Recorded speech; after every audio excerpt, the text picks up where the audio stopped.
Everything has its opposing force. Light, darkness, love, hate. Actually, it's not love and hate. It's love and fear. Hate is not an opposition. It's an emotion.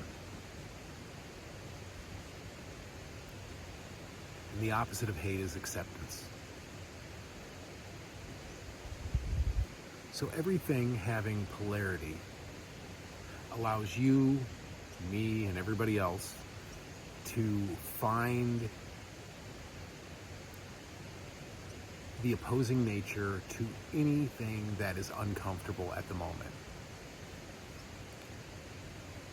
And what this is getting at is how we can alchemize our feelings and our emotions.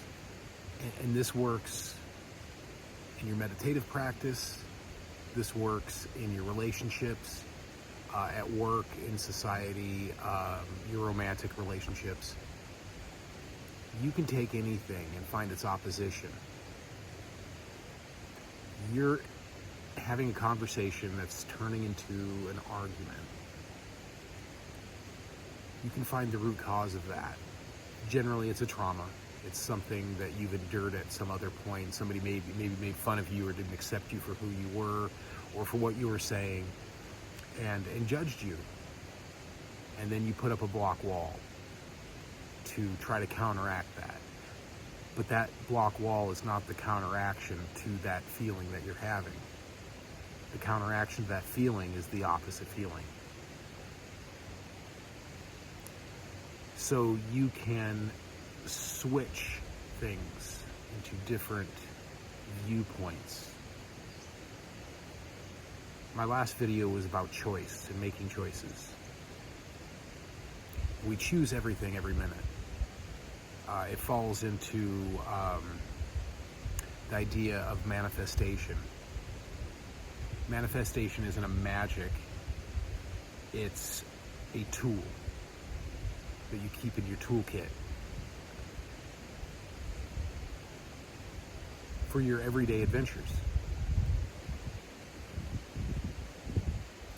So the first thing that you need to do when you're in a conflict kind of a situation is to pause. Just take a minute, breathe through it. Get lost in that just for a second and see what's happening. Because I can guarantee you that if you watch those feelings come up, you can switch them, you can turn them around. Every emotion is a coin, heads and tails. You get to make the flip. And the paradox is, you get to choose which side you're facing. I think too often in society, we jump to conclusions and we create these random judgments based on preferable or unpreferable situations or circumstances. And it goes even deeper. There are some things you don't need to entertain.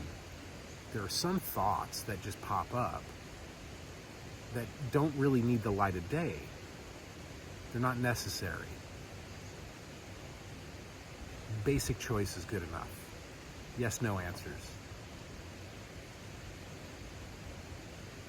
If something is so intense that it's causing a physical emotion, a physical emotion response, like anger is a very good example of that. It rises up, it comes up in the belly and goes into the chest, and you can find a way to feel it as it comes up. You can switch that energy around because it's just energy. You see, it's just energy. There's no bias towards it at all. So if you see that anger and you feel it coming up, take a pause, take a breath, see what it is, and change it. Accept it and change it. You are not stuck in any particular emotion. Depression is just another way to say repression. You're repressing something. It's your body's way of going, get me out of here. So you can look at the thing that's causing you sadness or grief and hunt it down. I mean, if you want to do it logically, do it logically. Hunt it down to its bare roots, where it came from, what asinine belief did you create? What thing did the monkey mind say to you to make you feel bad about yourself? And then switch it. Turn it into something positive. Every flower comes out of the dirt.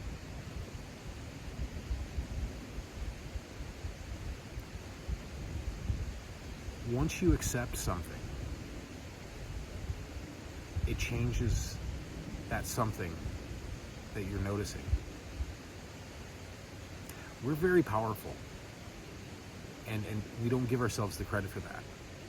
We're too hard on ourselves. The shame, the guilt, garbage, it just adds up if you don't take the trash out. So you got to take out the trash. We lie to ourselves all the time about everything. I'm this, I'm that, I want that. Once I get to that place, I'm finally going to be happy. All those feelings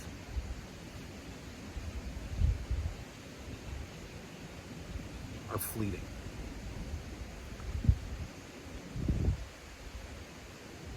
No feeling stays. They're momentary. They're like the breeze.